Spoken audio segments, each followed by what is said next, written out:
今次嚟到西班牙馬拉加咧試嘅車就係呢一架 Benz 全新嘅 GLA， 咁個外形就好殺食啦，咁揸上嚟會係咩感覺咧？咁不如我哋即刻上車試一試先。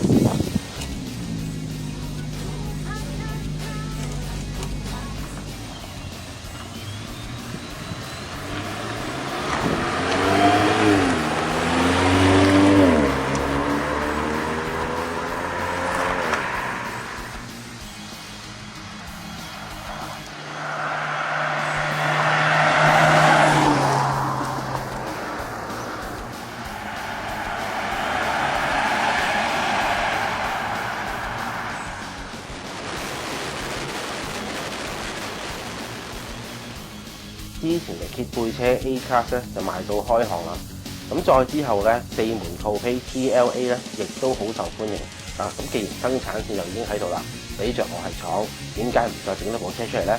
咁就所以有呢部嘅 GLA 啦。嗱 GLA 其實係咩咧？咁可以視作為一個 SUV 版本嘅 A 仔啦，而佢無論係底盤、波箱、引擎咧，其實咧亦都同 A 仔一樣嘅。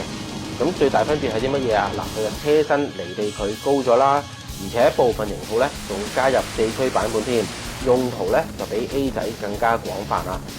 嗱 ，GLA 其實適合啲乜嘢人咧？最主要咧就係一啲中意戶外活動嘅年輕人啦。點解會有呢一部車出現啊？就係因為廠方向來都冇呢一種 size 嘅 SUV， 所以咧 GLA 係時候要現身㗎啦。其實今次廠方都算有良心。並唔係就咁升高價 A 仔就算數啦。嗱，你睇下個外形，成部車其實係重新設計嘅。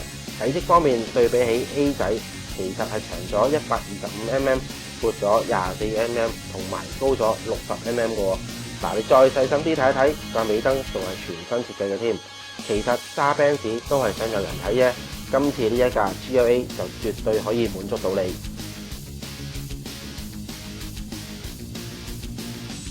咁之前都講過啦 ，GLA 其實就係源自於呢一個 A 仔嘅，所以中控台方面咧，其實就同 A 仔都係一樣嘅啫。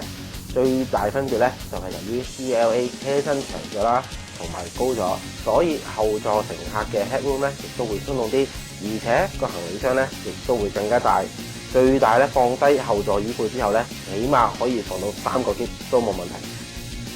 今次喺西班牙試揸嘅 GLA 咧，就係有呢一個嘅 4MATIC 版本，即係呢一個電子4驅啦。咁其實呢個系統咧就非常聰明嘅，佢會因應你嘅路面情況，例如你去行爛路嘅時候咧，佢就會自動轉做4驅啦；行公路嘅時候咧，會自動轉去行前輪帶動嘅。